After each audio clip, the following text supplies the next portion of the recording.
Hey, welcome back to Skill-Based Podcasting. This is episode 54, and I'm Elias, and this is Ty. And we have all of our fingers. We didn't lose any. Didn't lose any fingers, nope. We practiced safe fireworks sets.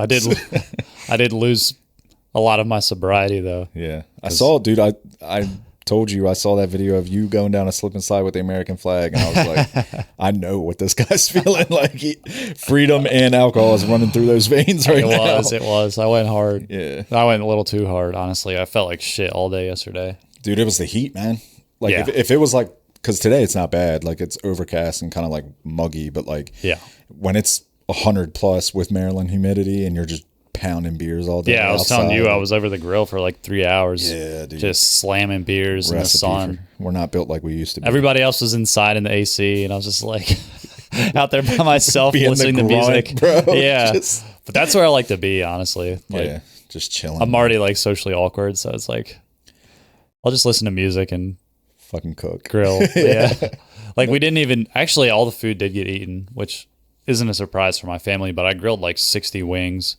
Yeah, you cooked a lot of shit, dude. 20 burgers and like 20 hot dogs. Like so much food. Good. Dude, a 4th of July hot dog. I know. Those glizzies, man. I know. Like, there's something about like I thought that same exact thing. Like I was grilling them, and then I finally got done grilling. I cleaned my grill and I went in to eat. And I was like, I just want a hot dog. Like I don't even. You don't usually want like any other time of year. Yeah. But like 4th of July, those cookouts, the fucking dogs, man. The wings were fire too. I just got like that big pack from Costco, but I tossed them in 4 different sauces. Oh. So I did like a butter and Old Bay sauce, a barbecue, hot, and then some regular. I've been doing hot honey Old Bay.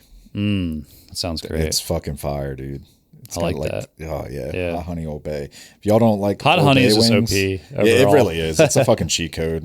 They need to patch it. Nerf that came out of nowhere, and now it's just like, why has no one ever like not thought of this? Sweet, like, bro. where the fuck have we been? But yeah, it was a good holiday, man. There's a lot of shit to talk about today. Yeah, kind of like not a lot of topics, but a lot to the topics. Yeah, some deep shit. I mean, we're recording on Monday, and luckily we just saw like literally 4 hours ago the big Xbox post. So a lot of Xbox news. A lot of Xbox news. We'll get to that, of course, but we can go over last week's community question first, which was, how are you guys feeling about GTA 6?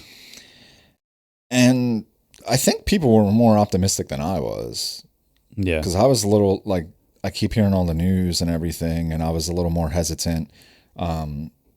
Some people were just like, there's no surprise here. Like, they didn't really think that the paywall of, like, having shops and everything was, like, that big of a deal. Because they said, like, I think Red Dead did it before. And they were like, it's not like big things. Like, it's not pivotal to or critical to the game or whatever. But, like, my point is, when you've waited that long for something and you're paying that price, everything should just be unlocked unless it's some, like, really exclusive shit. Yeah, like you said, it would have been better if they just released it like a few months later, like some new shops and shit that just open up like the doors. Yeah, but it is weird. It's like you should buy the standard game and everything. And we were just talking areas about you can this. Walk into is weird. We were just talking about this. It's not just the price of GTA that kind of caught people off guard, but it's also the fact that we have this GTA Plus thing, which people informed us about. Yeah. Which I didn't even know existed until the comments of our video. Yeah, they were like, oh, don't forget you have to pay for this too. Like, so, I mean, I feel like my reasons for being a little concerned are valid. But in Discord, Jordan said, genuinely though, I'm not going to buy GTA and I don't get the hype. Any game you can enjoy and have fun for playing for an extended period of time is worth so much more than what they're selling it for. Like for $80 a COD game or whatever. He loves COD, so he's just using this as an example. But he says, like, for $80, I get it. 1,000, 2,000 hours playtime for an $80 game. I assume GTA will be a similar experience for those who enjoy it. Of course, it's worth the price tag.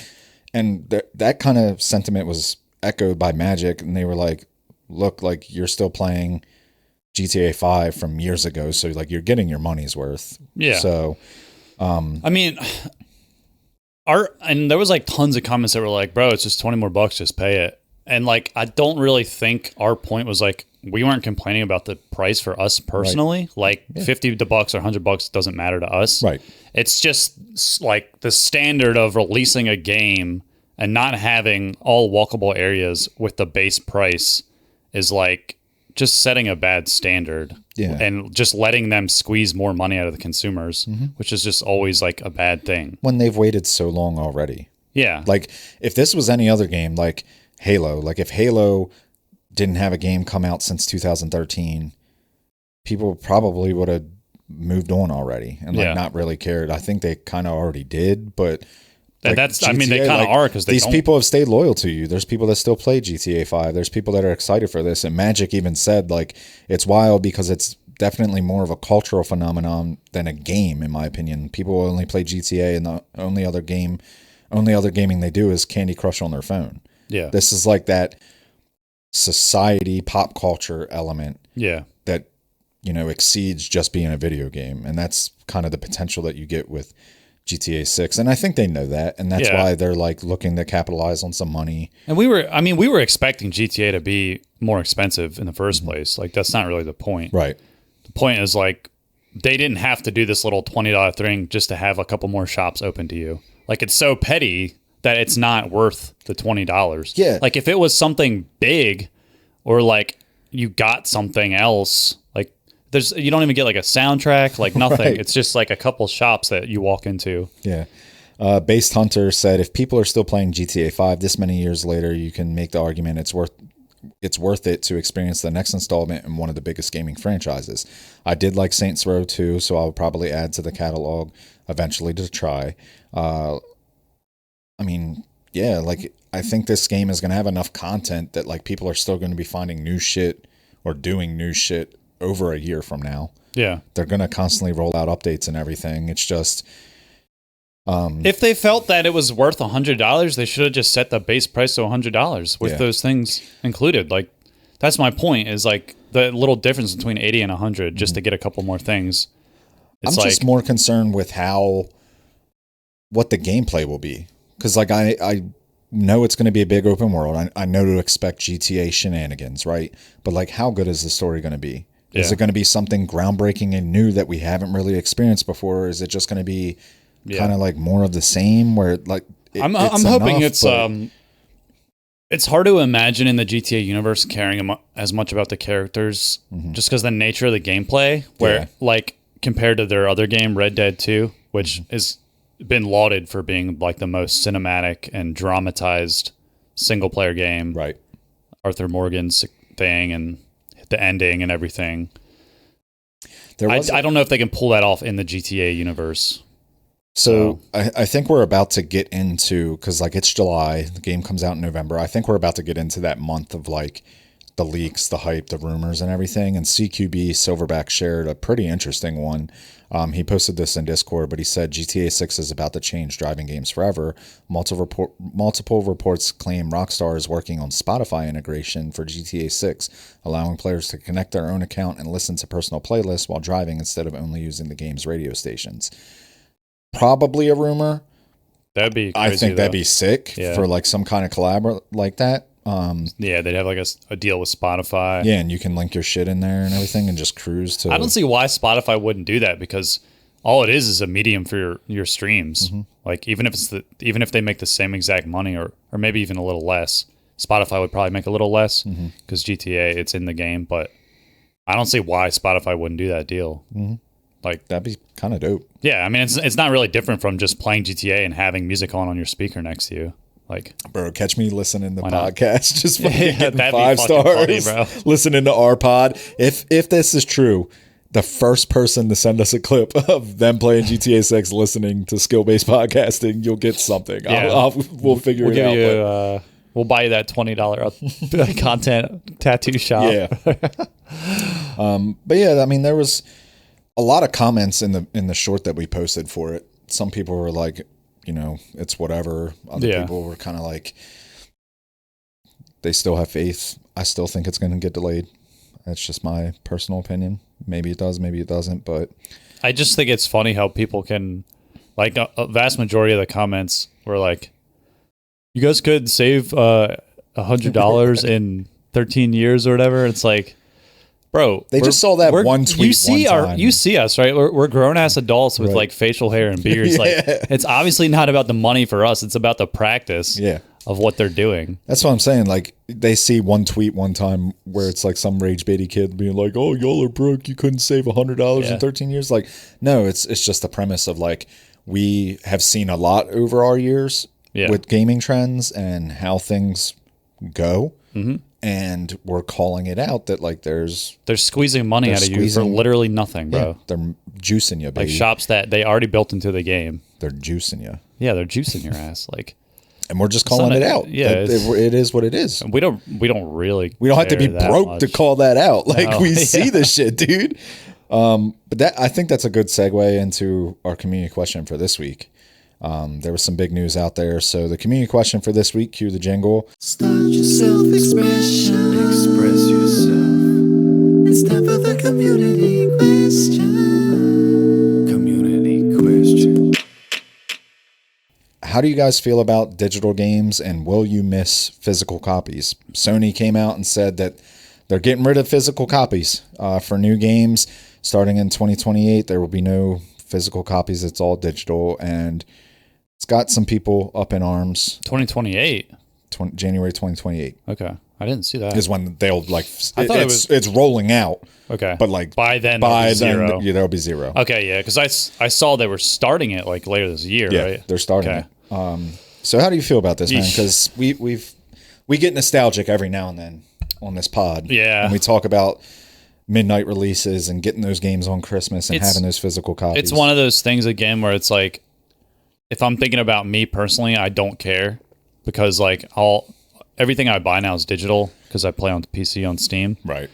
But then I do think about not having a lot of money and being like maybe a 15-year-old who has their first job like I was, and I'd go into GameStop and buy something for $20. And you know, we've all seen the posts that are like, this is why this is bad, because if there's nobody else selling the game physical, they can always just have it at $70. Whereas right now there's like, I saw someone post an example of like Metal Gear Solid 3 Snake Eaters, $70 on the PlayStation Store, but you can literally get it on Amazon, a physical copy for like $30 or something new. So it's like, if they don't have that competition of physical sales being out there, they can there's nobody to oppose. There's no other options, so they can just keep the price wherever they want. Yeah, regardless of how old the game is. Yeah. They can just keep it there. And people are like, oh, but they do online sales sometimes. But it's like, yeah, but it's those times. Whereas a physical game they can have it cheaper all the time, depending on like if it's a mom and pop game store or GameStop, whatever the hell. I mean, we always, I think even when we were younger, we could kind of envision a future where like physical hard copies of games became like obsolete. Yeah. Like I think we knew that this is not surprising to us. Yeah. I mean, iPods are gone. Yeah. Like it's all on your phone and on apps now. Like we don't have that physical media, CDs, tape decks, like all that shit's gone. It's the trend. My concern with it is more, how are they going to approach this? Because there's been talks and rumors of like your storage and everything being like subscription based or paying for storage for all these digital games. Like I play on PC, so it doesn't really affect me. The nostalgic side of me is just like, damn, this sucks. Like it's an era ending. Yeah. Like this is kind of what gaming was. What are they going to sell in flea markets now when there's no physical copies? I didn't even mention just the cool factor of a physical game being something you own. Showing off like in physical reality. Yeah. And that's the other thing. Like PlayStation just did that thing last week where they lost a partnership with someone and they took down like 300 movies or some shit. So people bought these movies with their own money, but they don't own the game. Because the people who have the rights own that movie or game, and they took it away. And now that they have full control over that, like with everything being digital, it's like, they could pull the rug out from you. If something like Game Pass or PlayStation or whatever chooses to not carry a title all of a sudden that you bought, will it still be available to you? Probably not. Like if it's just wiped, like, so that kind of sucks. I think it's just a sign that we're getting older. Like things are changing. Yeah. But when we talk about the storage, the cloud gaming and shit like that, like it kind of relates to what we talked about with GTA. Like they're going to squeeze you Yeah. They're going to squeeze you for whatever they can. So don't be surprised if this shift to digital, that it's not just as simple as, oh, you're basically all on a PC and can buy a game whenever you want. There might be something more to it in the future where it's like you have to pay for storage or pay for cloud access. Exactly. They have complete control. Yeah. Because there's no other... They can do what they want now. Sales of the game anywhere. So that, like, you don't... Even if stuff isn't happening right now, it's just bad. Do you think there's going to be... The price. You know how there's like... I think it's still out there. You know how there's like one Blockbuster still in existence? Yeah. Do you think like in 10 years from now, there'll be like one GameStop? Yeah, GameStop. The GameStop. Because there's no way that... I mean, I know they've shifted to a lot of like merchandise and shit and not just games, but... It is, dude, it's pretty crazy because now I'm thinking about like GameStops and even like Targets and Walmart's game sections. Like those are just going to be gone because the physical games, and then, physical games will be like artifacts. And then gaming stores are they're going to be replaced with Mr. Beast Feastable aisles, bro. But gaming stores are just going to become retro. It's going to be like retro gaming, like how there already is retro gaming. Yeah, like arcade systems and shit like that. Like there's going to be, these arcades are now going to have like physical Xboxes. It's like, oh my God, a PS4. Yeah, a relic. In like 20 years. Relic of ancient times. Yeah.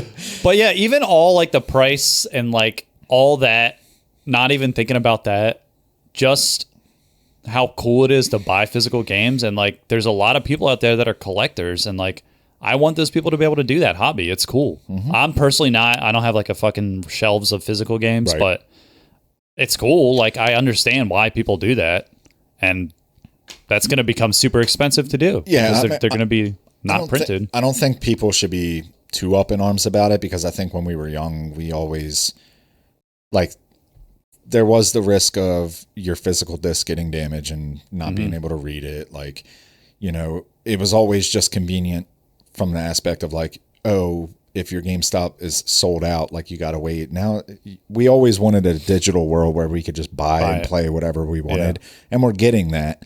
So it's kind of like, it just sucks because it's just the end of an era. Yeah. And it's sad to think about. It is. All the cool artwork. We might have to do that one day, is like pull up like the coolest hard copies of games, like the artwork and everything. We might have to do that one day. Just go down memory lane. Final Fantasy VII's up there. Just that Buster fat Sword. Well, the front, but the fat case with the 3 discs. And I also I just love the art. Yeah, it was. Yeah. So let us know how you guys feel about digital games. Will you miss physical copies? Do you even give a fuck? Yeah. Just let us know. Do you want to just keep drinking corporate cum? Yeah. Because I know a lot of you guys love it. Yeah. We're looking at you people in the Discord. Nah, all jokes. Oh, man. Yeah, before you came over here, Xbox, Asha Sharma. Yeah, Ashwagandha. They did a big tweet, and it looked like it was basically just the email that Xbox, she sent out to everybody that worked at Xbox. What all did the email say? I've read. So the main thing is the layoffs. Through the fiscal year 2027, there's going to be 3,200 layoffs, and half of those 1,600 is happening today, and then the second half's going to happen throughout 2027. We knew that was coming. There's been rumblings for quite a while. It's a lot of people. How Xbox was doing. The other things were, those 4 or 5 studios that were rumored to be getting closed aren't being closed, which is good. 2 of them are being sold off, and then the other 2 are being like restructured.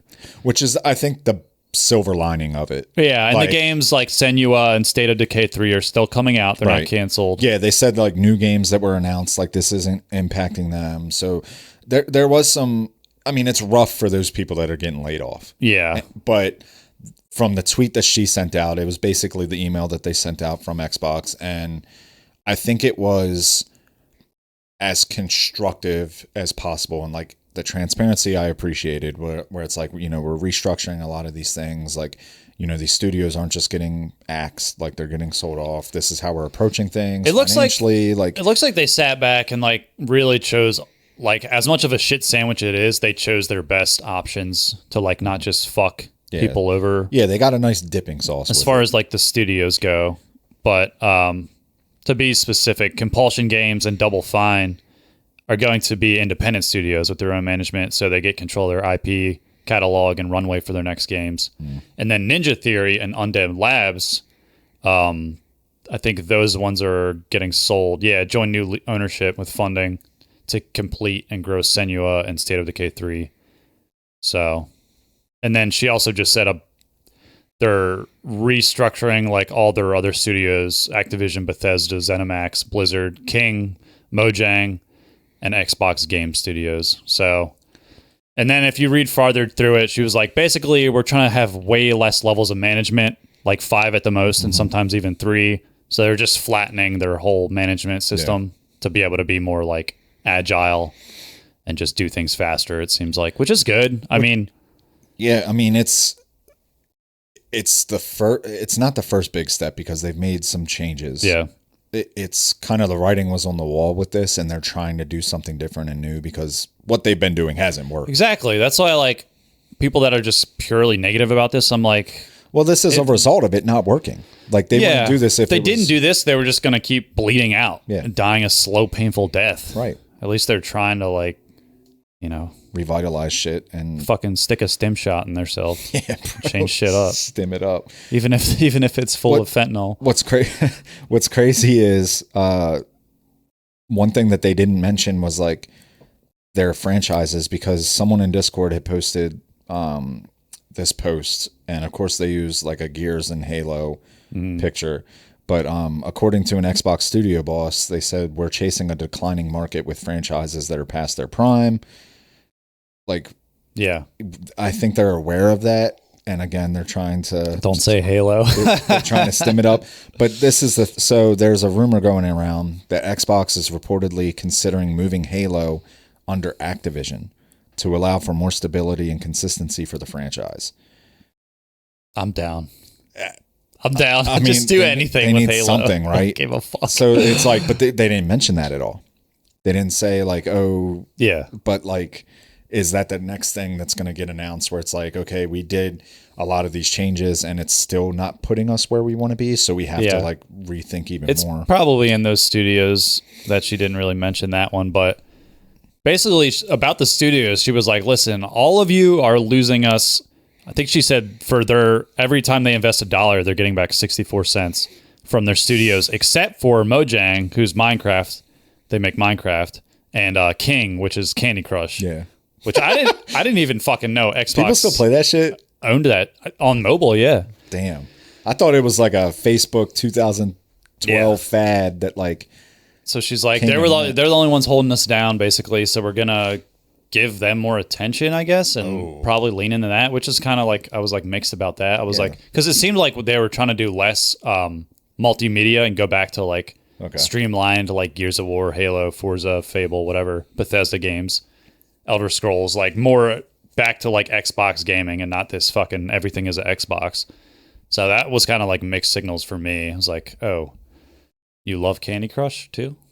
I don't know. So I don't know what to think about that, but I think she was just saying that everybody else wasn't making them money. Yeah. That's why they're getting restructured. Another thing that wasn't mentioned, and I saw this, and it just kind of cracked me up just because of the history of this particular character, but they said Arcane's Marvel Blade. So they were developing a Blade game. That title has gone over budget and has been delayed internally, which has resulted in Arcane now undergoing evaluation to be sold off. So this was an Xbox rumor that came out this week as well. Wasn't mentioned in their post about these layoffs or anything, but there was some rumors circulating that they were considering either canceling it and shutting down Arcane or selling it off. Okay. Which is just funny because if anyone out there knows like the history of Blade, like it's been the Blade movie itself has been in development for so fucking long. It was announced and then canceled, and announced and canceled, and like Blade always gets put through the. Now you have a movie or a video game that still can't even see the light of day. It's just like it. The Blade will never get justice. Poor Blade. I like those movies. I know, Wesley Snipes, man. Badass, dude. Badass, but we'll never see it. And then one other thing she said was apparently they didn't have a chief operating officer or COO, so they're moving up Mojang. Xbox didn't? No. So she started that position, and it's a lady named Helen Chang, and she was Mojang's like lead for Minecraft. So maybe she felt like Xbox didn't have a COO. I know. That's what I thought. Huh. It was like, we're starting a new position, COO. I was like, wait, y'all ain't got one of them? This is probably why you guys fucking suck. Right. This is why you're in the state you're in. Y'all were just willy-nilly out here. So hopefully some things get done faster. I mean, I like this because anything that's like going to change to help Halos come out faster, I'm down for. Yeah, anything. That's all I give a shit about is Halo, man. Yeah. I mean, things are changing. We'll have to wait and see like how it actually impacts Xbox. Yeah. If they do make a comeback, I don't know. Things are looking really dystopian right now for gaming, like with the digital thing and all the chips being short. Like, we don't know when these next generation consoles will come out. Well, the next generation console, brother, is something I don't think you'll expect. I think... So, did you see the game Unhinged on Netflix? Yeah. You know how Netflix added video games? Was that the one like Zendaya? Yeah, so, I don't know if it's Zendaya. I think Florence Pugh might be in it, but it's a video game on Netflix called Unhinged, and it's only like 30 minutes long, but you play it on your TV, and I haven't tried it yet. It's kind of up my alley because it's like kind of like horror related. Yeah. So I want to check it out, but I got to thinking, like, you just play it with the remote. You need a controller. You can play it on your remote. You can play it on your phone. You just choose stuff. Yeah. Like, make decisions. Yeah. And I was like, I wonder if we're going to see more of this, where it's like, because Netflix, for the longest time, it was just DVDs. Then it was like, oh, we're opening up to movies on demand. You don't got to order a DVD. It's just streaming movies. Then it was like TV shows are getting added. And then it's like, we're going to do our original shit, movies, TVs. And now they're doing podcasts on Netflix too. I was like, I wonder if there's going to be a video game, even if it's like a demo of a game, to release on Netflix, just to get to a wider audience, because everyone has Netflix now.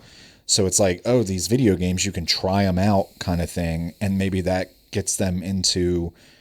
Or I could see something where it's like, there's some technological breakthrough and like a legit game gets released on a streaming service like that you can play on your TV, and then all of a sudden it does well, and there's like, oh, you can have a Netflix gaming subscription, and like all of a sudden I see a game doing that, it's going to be the Riot MMO, I think, because they already have Arcane on Netflix, which was like a huge thing for video games. And it actually brought like so many players back to League of Legends and new players. So they might be like, we already have this huge following now on Netflix with Arcane and MMOs of the genre of game. You can kind of, it seems like one you would use that for, like put it on Netflix and PC. It just seems like two companies that came to mind where it's like getting rid of like physical shit was Netflix and Amazon. Yeah. Because like obviously Amazon Reading, Prime Video and shit. We used to rent games on that. Remember when Netflix came in the mail? Yeah, dude. That's what I'm like. We used to go to Redbox and get that shit. Like, it seems like they've always been ahead of the trend. So it really wouldn't surprise me if like they're like, hey, this is not an untapped market, but there's something we can explore here with video games. Yeah, on a streaming aspect, especially if it's all digital now. I mean, I could see it, dude. That seems like what they're trying to probably experiment with Unhinged. See if there's an interest. We should. Is that game out? Yeah, it's out. We should. I don't know if we should play it together on stream. Yeah, just fuck around on Netflix. Yeah, if we could literally sit right here and play it and just fucking game it up. Yeah, apparently it's only like 30-ish minutes, so it's not big of a time dump. But I could see something trending in that direction with these streaming services. Something to justify why they're so fucking expensive. Yeah, but I don't know, man. We'll see. What else we got? Did you see the new Captain America skin? I'm not talking about you going down the slip and slide with the fucking white flag. But Captain America's been stashing a fucking bottle rocket in his pit, dude. Like he sits down on the chair. And Forgot about that. It's just like a fucking America's package right there. Just UPS chilling right on his fucking put a damn crotch. hog on the man. It's fucking nuts, man. It's funny because like they're like, oh, they've just doubled down on the Gooner shit, which we already knew. It's just like every time they come out with one, people act surprised, but we really shouldn't be surprised at this point. But people, it's the norm. Yeah, Rivals community is funny though, because they're always just like, oh, we got legendary skins and skins for all these heroes all the time, but like these heroes don't get them ever. Like there's people still bitching about that, but it took away from some of the drama from that most recent tournament. Oh yeah, what happened with that? So there's always a disconnect with these Rivals tournaments, whether it's creator led or like sponsored or whatever the fuck it is. You got some people that play Rivals religiously that haven't made it, so they need the money. You got other people that are competitively fueled, so they take it seriously. And then you have other people that just like they just throw in there nonchalantly, like don't really care or act like they're too cool to care. Yeah. And that's kind of what happened, where there was an Overwatch player who plays a lot of poke in Overwatch. I forget what the guy's name was, but I guess he found out he was playing in this tournament a few days before, and instead of playing a character like Hela or Cyclops or any of the poke heroes, he wanted to play Squirrel Girl. And in a $300,000 tournament, his team was kind of like, switch off Squirrel Girl or whatever. And like he did reluctantly for one game and played Ultron, which is a poke. And like he was doing better, but he was like joking. He was just like, I just want to play Squirrel Girl. I just want to play Squirrel Girl. And it started this whole thing with like people were clipping videos, they were like attacking his team, they were attacking him. Like it was all the Rivals drama of like this person was throwing, this person was selling, because it goes back to that whole Zaza shit with Black Widow and Kingsman. And did he switch back to Squirrel Girl? Yeah. And they lost. They didn't win. So it's like they were like trying to say like you're not getting value or whatever, but it's like, again, there's that disconnect where it's like some people are playing and taking it seriously, some people don't give a fuck. So they're just mixing too many categories of players. They're not vetting these people correctly to get like, should be is it a legit tournament or is it a creator tournament? Yeah. But when you put money involved, there's like some people that want to take it seriously, and Rivals already, like when we're playing ranked for free, there's already team dynamic issues where it's like, yo, get the fuck off Black Widow or get the fuck off Spider-Man. Like, when there's money on the line, you just want to win. Yeah, you just want to win. So it's but like he was just kind of like, I just want to play Squirrel Girl. But you might, and it's like, bro, get the fuck off. You might not really want to win or care about the money if you're already a massive streamer who doesn't have money problems. But it's just nonstop. Like they haven't, and that's why Rivals Esports never popped like I thought it would, because it's just dude, I'm telling you, the dynamic and it's just it's not, they can't figure it out. Like it's the way the roles make people play and like fight with each other with a 6-man team is, there's just something about it that's very abrasive. But they got a new season coming out Friday. You're already starting to see like all the people that are getting the playtest stuff early. They're doing a live stream tomorrow, like a season preview, and you'll have Guang Guang up there doing his showcase and everything. But all the people on Twitter are like, this, like, you guys have no idea what's coming. Like, they're being like super cryptic, which is, for those that don't know, that maybe not in the creator space, when you have a partnership like that and they say like, oh, you can tweet about this or whatever, they kind of tell you what not to say and what to be. So like that's why you're seeing this trend with like 50 different Rivals partners saying the same kind of cryptic shit. It's because that's what they're allowed to do, and it's to promote the hype and everything. Yeah. Whether it's true or not will remain to be seen, but they have 2 heroes coming out again. Season 9, which is on Friday. They haven't announced it officially yet, but everyone seems to believe it's Jubilee, which will be a strategist. Yeah. And then 9.5 will be a Vanguard, and it will be the Hood. Ooh, so that's cool. Lesser known heroes, and people are excited because it's not a DPS. Yeah. You just got one with Cyclops. Yeah. So, and he's a fucking menace. But I'm interested to see what other changes come with it, because everyone's saying like, again, they're being super cryptic, but everyone's saying like the creators saying this makes them think it's not just a hero announcement. There's like other changes coming to this game. So maybe like a new mode in ranked, new structure to like some things, maybe roll queue. Like there's some things that I think Rivals is cooking with. So yeah, I'm excited to check that out. I've been enjoying Rivals again. You know what League does that's cool is you have a rank for every role. So like when you play support, you have a support rank. And then you have different ranks. Okay. It's kind of cool because like if you're like super good at support, then it'll put you in that rank. Right. But when you play support, but if you're new and like on DPS and you don't want to go in as like your best rank, you have your own rank. So like if you're not that good at support, you'll end up where you should be. So it's like DPS. It's almost like playing on multiple accounts on the same account. Like you can try. So when you queue up as let's say you're a grandmaster strategist and you queue up as a strategist, you're permanently locked in that role? Like you can't hop on the Vanguard if your team needs you? No, you can't. Oh, shit. Yeah, you lock your hero in forever. You can't change your hero. Oh, okay. Yeah, I don't know. If Rivals would probably lock you into that role if they did something similar where you could like switch between different strategists. But I was just thinking from the team dynamic where it's like, yo, maybe I play strategist, you hop on Vanguard. Yeah. Kind of switch up. I guess you wouldn't be able to do that. I feel like they can't lock you in Rivals and Overwatch because there's rounds. Like League, it's one long thing, like Deadlock. Yeah. So like it wouldn't really make sense to be able to just switch because you're leveling up your character. Okay. Like you do in Deadlock. Okay, gotcha. That makes sense. Yeah. Speaking of League, are you gonna pop my League cherry? Are we gonna play? I'll play if you want to. If you want to be cultured.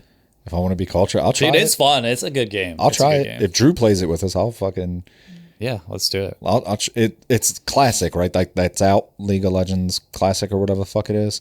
I don't know if that update came out yet, but yeah, League. I mean, if you don't know, League is doing an update where it's Classic League, so it's apparently going to be like I believe like 10 years ago, like the state of League. So all the items are different. Okay, it's only has a certain amount of heroes. The map is back to the old graphics, which I prefer, to be honest. I'm like a big fan of just basic polygon graphics. I'll try it out. You had my ears perk up when you said that it was easier than Deadlock, and I was like, oh, okay, well then I might be, because I'm decent at Deadlock. It's hard to describe. It's mechanically easier, but maybe macro harder. That's what I figured. Because in Deadlock, it's kind of easier to fly around the map. League, it almost feels like your decision points are more like committed. Deadlock, they got rid of some of those vents.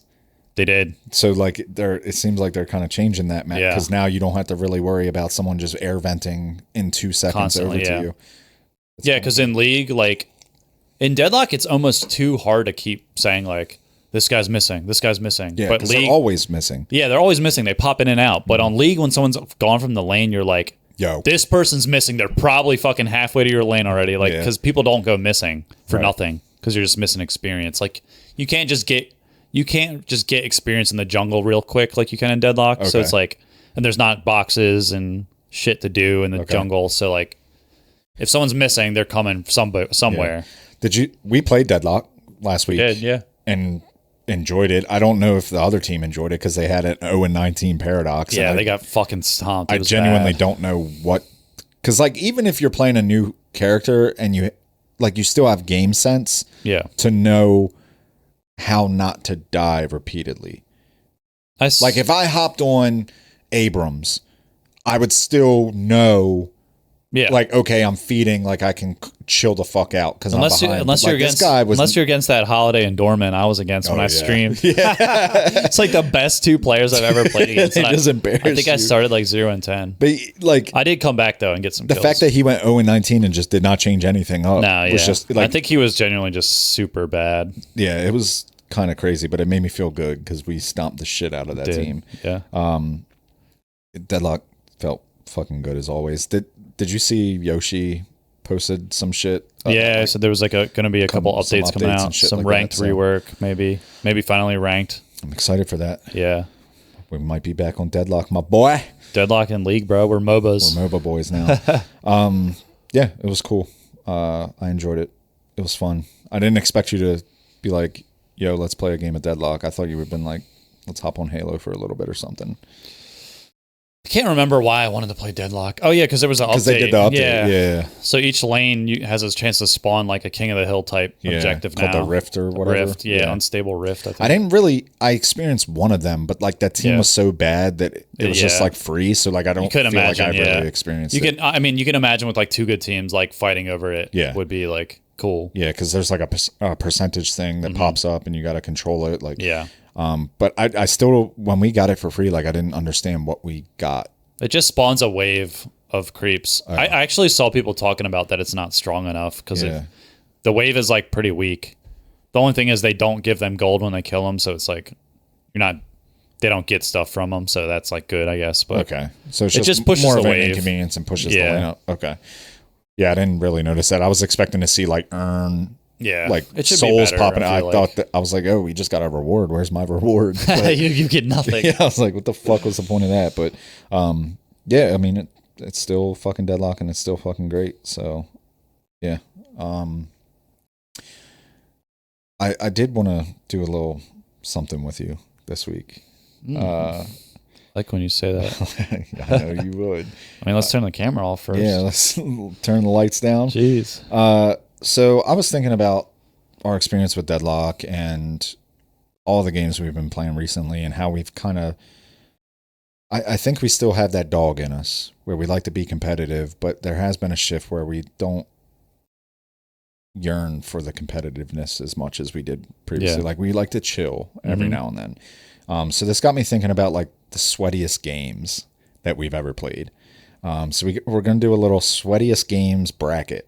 Okay. All right. And you're going to just pick this or that. And we're going to see what you think the sweatiest game that you have ever played is. And there's some heaters on here. All right. I think there's a case for all of them. So lock in, baby. Sweatiest game bracket. Apex ranked or Warzone? Apex ranked, hands down. You think? Yeah. Warzone was... You got to be nut to butt with your team, bro. Like once you get to that level... And you can't like 3v1 like you can in Warzone. Mm-hmm. It's like the TTK is just the different. Team orientation makes it way more sweaty. You need comms. Mm-hmm. But the YY claw, slide canceling, bunny hopping, drop shotting people in Warzone, it was like a different breed of sweaty. Yeah, it's like it makes you feel good to play like when you do good, but it's not as hard.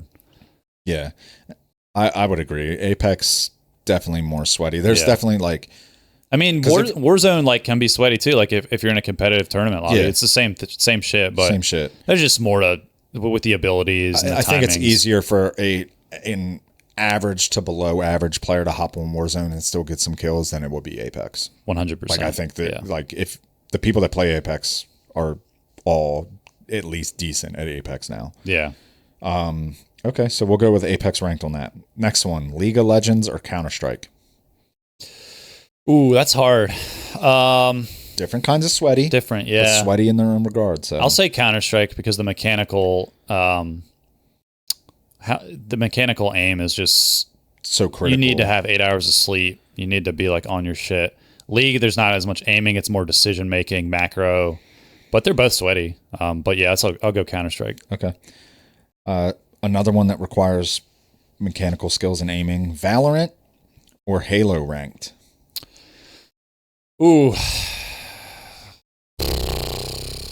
I think I'm going to go Valorant too. I think I have to go Valorant. I mean, not to be that guy, but just on the thing of that it's mouse and keyboard, just inherently makes it sweatier. Also, I like... Halo's too fun. Yeah. Valorant's not fun. And that's what I was going to say. Like, as long as Valorant has been around, I don't know if I know anybody that actually enjoys it, but people love it at the same time. As much as they're like insanely personally connected to their rank, they don't actually enjoy it. They like no one actually enjoys Valorant, but I know a lot of people play Valorant, so it's kind of strange. But I definitely think it's sweaty. I played it a few times. I was like, okay, like yeah. Next one, Fortnite with builds or Rainbow Six. That's super fucking hard. That's hard because Rainbow Six is a knowledge gap and experience with the hero abilities, the maps, whereas Fortnite is super mechanically, maybe one of the most mechanically, I don't know what the word I'm trying to think of is, but damn, that's hard. Me personally, I don't think it's that hard. I think Fortnite builds like at the top level. It just depends what you mean by sweaty though, because like, yeah, if I'm thinking of like the raw, just sweaty, I would say Fortnite. Yeah. Just actions per minute is like insane. But I watch those. But Rainbow Six is hard, bro. I'm telling you. But I watch those Fortnite builders build, and I'm like, they've achieved a level of coordination I didn't think was obtainable. Yeah, like these motherfuckers are. And I've always said this. Like, I feel like if they just stop doing that for 5 minutes, they could end the game a lot quicker. Mm. Like, I feel like it's just a dick measuring contest where like, I'm going to build this fucking platform and edit this. And like, bro, you could have just shot them like 10 times. Shoot at them, yeah. But like, to watch it, it's just like, yo, how is their brain just functioning at this level, that speed? Like, it's you're crazy. Right. I'll say Fortnite because Rainbow Six Siege is more of like a wise man's chess match, more so than like just being sweaty. Okay. Overwatch or Rivals? Overwatch. You think so? Yeah. So, you ever played against Tracer, bro? Yeah. And Genji? But here's my thing, like, in first person? I mean, they're very similar, to be honest. They're very, very similar. Yeah. I kind of give the edge to Rivals. Okay. Overwatch, my experience with Overwatch was I played it and felt like, even though I was new to it, because I didn't play Overwatch 1, I played Overwatch 2. Mm-hmm. I felt like coming into that game new, I picked it up so fast and was just like, yo, I'm actually good at this shit. That's probably because you were just playing Marvel Rivals, though. No. I played Overwatch 2 before Rivals even came out. Oh, okay. But I picked it up and like had no idea how to play it or whatever. Yeah. And I was just like, yo, I'm actually good at this shit. Like, I just kind of understood it. Yeah. And it felt somewhat easy. Yeah.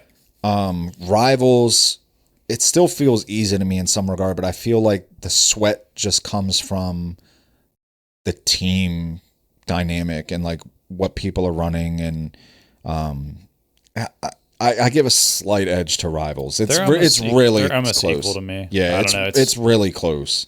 But you can go with Overwatch. I'll go with Overwatch just because it's first person. This next one I think is a sleeper tough one. Maybe not, but Rocket League or Super Smash Brothers? Super Smash. No way. Yeah. No way. Bro, I can't agree with you on this. I'm telling you, man. I know Smash is like fucking nuts, but those Rocket League players, they're both super sweaty. But I'm going Smash. Yeah, dude. There's frame timings that people have for every character. Like, if you know Smash, you know, man. You know. It's sweaty as fuck, dude. Say what you feel, bro. I think it's Smash. I think it's Smash, yeah. I have to go with Rocket League on that one. Also, there's nobody with you in Smash. Everything's on you. It's like a fighting game where it's just 1v1. Fighting games are sweaty as fuck. Like, yeah, dude. At the top you have 100% accountability. Yeah. Like, I mean, nobody to pass to, bro. Rocket League is so technical, and like good Rocket League players are like, yeah, I mean, they're just fucking crazy. They're like, two of the most sweaty games. They don't have to touch the ground. Like, it's nuts. Okay. Next one we got for you is Deadlock or Fall Guys? Deadlock, because Fall Guys is a lot of like the stuff that messes you up isn't in your control because there's a lot of randomness of other people, and the mechanics are kind of cheesed. Mechanics aren't really made to be like competitively sweaty. But god damn, that game is hard. Like, it's hard, but it's hard because it's just the game is designed to be stupid and like mess you up. Okay. Deadlock, it's like you're actually doing everything. To think a lot. Yeah. Yeah, and we played against like really good Deadlock players where you're like, fuck man, this guy's like parrying everything. Like, Deadlock is a fighting game, it's a MOBA, and it's a third person shooter rolled all up in one with items and like choosing items to counter people with. Macro, so micro, it has like that chess part of it too. It's like everything. Yeah. All right. PUBG or Gears of War? And when I say Gears of War, multiplayer, obviously, with the crouching and, going. I think PUBG. I think PUBG is harder.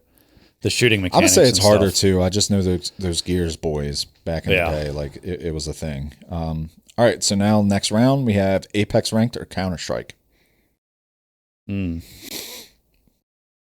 That's pretty tough. That is. I'm going to say Counter-Strike because Apex is a battle royale.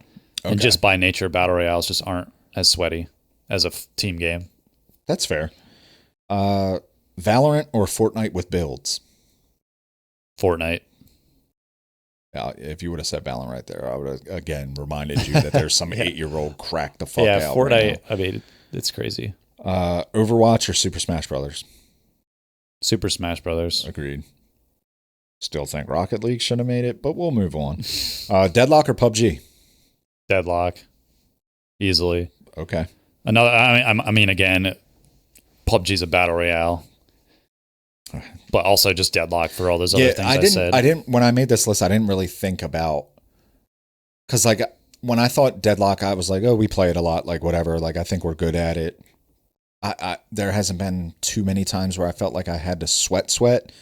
But then as you started, when you play people that actually and when you start to talk about like the different types of games within the game and the amount of thinking and mechanics, like it's a lot, and you're in it for an hour. Yeah, like top side an hour for these games. Like you have to be locked in the whole time. You do. All right, so semifinals, we got Counter-Strike versus Fortnite with builds.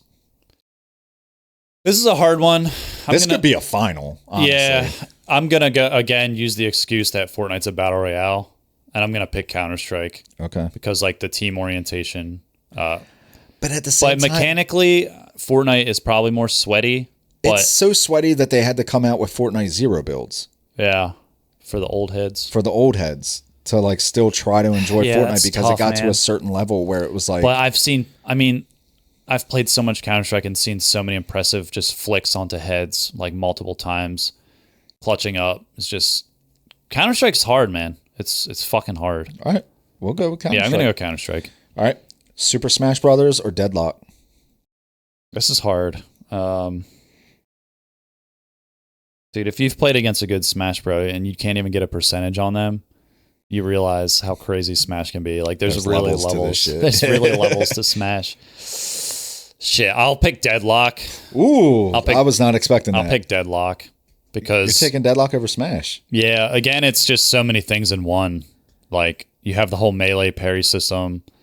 You have light melees, heavy melees. You have movement tech off of edges, off of walls to not use stamina bars. Like, and then you're aiming like a shooter the whole time, by the way. You can get headshots. There's so much to Deadlock. Yeah, I'm going to go Deadlock. Okay. That means the final for the sweatiest game bracket is Counter-Strike versus Deadlock. Old reliable that's been around for a long time. Compared to a game that's still an invite. Yeah. If we're using the word sweaty, I'm going Deadlock. Yeah, I'm going Deadlock. I did not think this is how this bracket would shape out. I thought, when I looked at this, I thought your 3 picks for somewhere for a winner would be Fortnite with builds, Counter-Strike, or Smash. Maybe even Rocket League. Maybe. I did not think that you would have chose Deadlock. Deadlock, yeah, it's got to be Deadlock because when they come out with a legit rank system too, the skill ceiling in Deadlock's like insane. Like Counter-Strike's sweaty, but a lot of the game is choosing like right timings to like approach an angle or teamwork, just watching angles. Like when I think of the word sweaty, you also have to think of just actions per minute. Like a game that I would actually pick over everything is probably StarCraft 2. Really? Yeah. Okay. If you ever seen a StarCraft 2's pros screen, it would just give you a seizure because their fingers are just flying the whole time. They're building, they're macroing while they're doing a micro fight. Same with Warcraft 3. Like RTSs are probably the most sweaty games to me. But yeah, man, Deadlock. Deadlock. And it's crazy too because Deadlock is really fun. Yeah. It's still fun. Yeah, but you can tell that it has a really high skill ceiling when you play somebody super good. When you play for a bit, you pick up on that very fast. You can't use those default builds. You can't make mistakes, man. Like you have to be on it the whole time. And Deadlock has everything, dude. It's like every game, every genre in one. It's going to boom. I stand by that. Like I agree. With actual ranked when it's fully released, with competitive, like all that shit. Like I think Deadlock is it. Did you see that that like Paradox Doorman edit somebody did? No, I saw one with... It was the same guy that did that last one. Really? Do you remember that? Super fucking... Dude. I saw one this morning. Who was it? It was with... I can't remember who it was. I wanted to send you a clip though that I saw this morning. It was a Page 1v6ing. I don't know if you saw it. Like all of Page's team disconnected. They must have been losing. I didn't look at the souls or anything, but it was literally Page versus the world. And they're in the jungle on her base side in the mid. Kind of where, I don't know if the urn spot was still there, but it's one of the comeback urns. She like hops over the corner, hits them with the stun with the sword. So they're all grouped together. Ults them, gets 2 or 3 kills from that, and then like spams her dragon and shit like that, ends up killing the whole fucking team. 1v6. That's awesome. I was like, that's actually impressive. Yeah. Like those guys must have not like took it seriously at that point, but like that Page was like, nah, fuck this. I'm doing this shit. And I wanted to send it to you because I was just like, damn, she just spammed every ability and I love that. Took them out. Because you never see a Page doing shit. Doing jack shit, bro. Except shielding your teammates. Except that one, I guess, I don't even know how many patches ago when there was like Bullet Page. Oh yeah. She was kind of annoying, yeah. But yeah, sweatiest game, you went with Deadlock. I wasn't expecting that at all. I think for me, looking at that bracket, I know I made it, but I still, I don't know, man. Fortnite, I think Fortnite builds, like, that was just a different, because the verticality was so critical. As crazy as it looks, there's a formula to it that once you get that muscle memory down, it's not as much thinking and macro thinking. It's more like copy paste, like kind of repetitive motion. It's like a Rubik's Cube.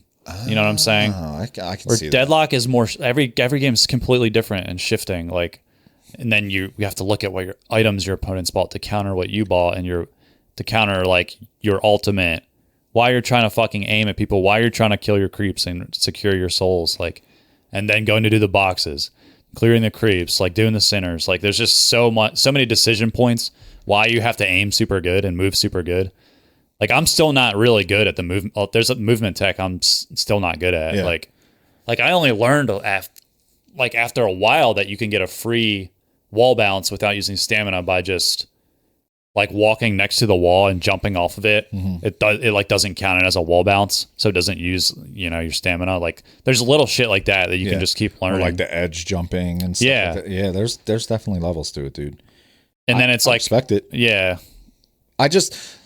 I think I've just enjoyed Deadlock so much and had fun with it that I never really like considered how much. Yeah, but if like me and you played in like one of the pro tournaments, like we wouldn't enjoy it because we would. It's so sweaty that we would just get our shit pushed in and you'd be like, oh fuck. But I know you're saying about Fortnite, like, but I really think it looks more sweaty than it actually is once you master or like understand what you're doing. It's kind of just. Yeah, you're like going through the motions. Yeah, because I will say, like, a lot of those fights do look the same. Like, when you watch, like, Fortnite build, it's just like, shoot, start building. They build a box, and you go higher if you want, and then edit the one in front of you to get a shotgun shot, redo it. Keep going. Yeah, like. It's kind of like the same thing over and over, almost. Yeah. Not to say it's not sweaty, it is, but I just think Deadlock. I genuinely thought Rocket League would make it further in the bracket. Because Rocket League. All those games are sweaty, bro. Like, it's hard. It's challenging. They're sweaty in their own way, too. Like, it's all kind of personal preference, but fuck Warzone though. Warzone. I know it's not as sweaty. Call of Duty players may think. Every time I come back to Warzone game, that's the only game I can instantly just be super good at. It's cruise control, bro. Every other game, I'll get shit on for a little bit and be like, okay, I gotta like readjust back to this game. I'm not saying there's not like good sweaty Call of Duty players out there, but like, I don't think Call of Duty players realize how unsweaty that is when you play like actual sweat games. Same with Battlefield. Like, those two games are both like the game where I can just hop on anytime. Yeah, and cook. Yeah. Especially like, I've always said this, when we play shit like Halo, Deadlock, like we play all these other games with like a significantly long TTK.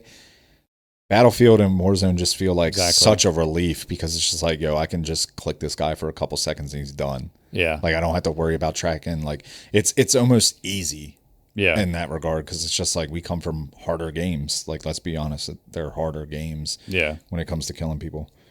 So, what else we got? Anything today? We just have USA playing tonight at 8 o'clock. I'm going to watch it. I'll text you during it. I'll let you. I couldn't tell you shit about soccer. It's okay. You can still support because I know offsides, in hockey is different than offsides in soccer. It's the most simple rule ever. Is it? Yeah. I don't understand it though, because they can't run away from defenders. So if you're on offense and you have the ball, your guy can't be past their defender when at the time of whoever passes it to you. So like, say there's like 4 defenders in a line and you're here. Okay. And your guy passes it to you right when he kicks the ball, which is the start of the pass. If you're past those defenders, it's offside. So you have to be like behind them or lined up with them perfectly.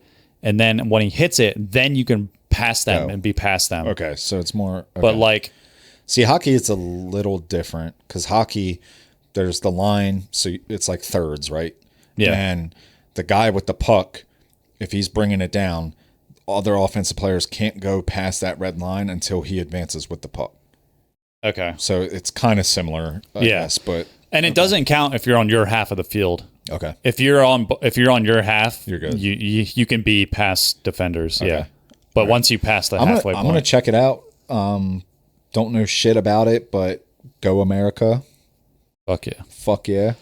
I'm excited. Of course, the game I watch, they'll probably lose, but don't say that. You think they win? Do you think they have a chance? I think they have a chance. Yeah. I don't think Belgium's like the best team. Man, fuck Belgium. Do we have any Belgium? There's just so much controversy with the Balogun player who got a red card, and then they appealed it. They're letting him play. And then the other team appealed it and said that was bullshit. Yeah, the other team appealed it, which I think like right before we started the pod, I saw they got denied, so he's still available to play. Do you think he will play? Probably, yeah, because he's like him and Pulisic are like probably our 2 best players. Like, who's that Majin Buu dude on Norway? Erling Haaland, bro. I keep seeing him all over Twitter. Like, what is this? He rocks, bro. He just rocks. I saw him do like the chant, the chant. The Norway, like woo. Yeah. I was like, that shit is hard as fuck. Yeah, they won yesterday against Brazil. He scored both goals. Viva Brazil. And then last night, England beat Mexico in Mexico at Azteca, which was fucking insane. Like, it was so loud in there. I could hear it through the TV. Damn. Yeah, they were going crazy, bro. Yeah, now it seems like I hope all the England fans survived getting out of that stadium out of Mexico last night. That's crazy. So is this the last game of the round of 16? Or when does the round of 8 start? I think it might be tomorrow is the last ones. Okay. So America might is it today? Fucking dabble. Yeah, bro. it is today. Oh no, yeah, tomorrow. So there's today, like Portugal, Spain's going on right now. Oh shit. It's 0-0 right now. Which is a huge game. Yeah. And then tomorrow's Argentina and Egypt, and then Switzerland and Colombia. And then it goes to top 8. Damn. Okay. Shit, I must start watching it now. Yeah, start watching it. Use your I've literally watched like every game, so I'm super invested. I'm gonna log in. You said there's a game going on right now? Yeah, Portugal, Spain. I'll check it out. See if Ronaldo gets any more. Didn't he say this was his last World Cup? Did I see that correctly? Yeah, he's 41, so damn. Probably. It's probably Messi's last World Cup too, because he's 39, I believe. Unless he plays when he's 43. It's possible. It's possible. I don't know. So I feel like soccer people know how to take care of their body. Yeah. So yeah. It's like hockey. Yeah. Ovechkin's still fucking playing. So all right, let's wrap this up. Let's wrap it up and watch some soccer, baby. Hell yeah. Never thought I'd say that, but let's do it. See you guys next week. Peace.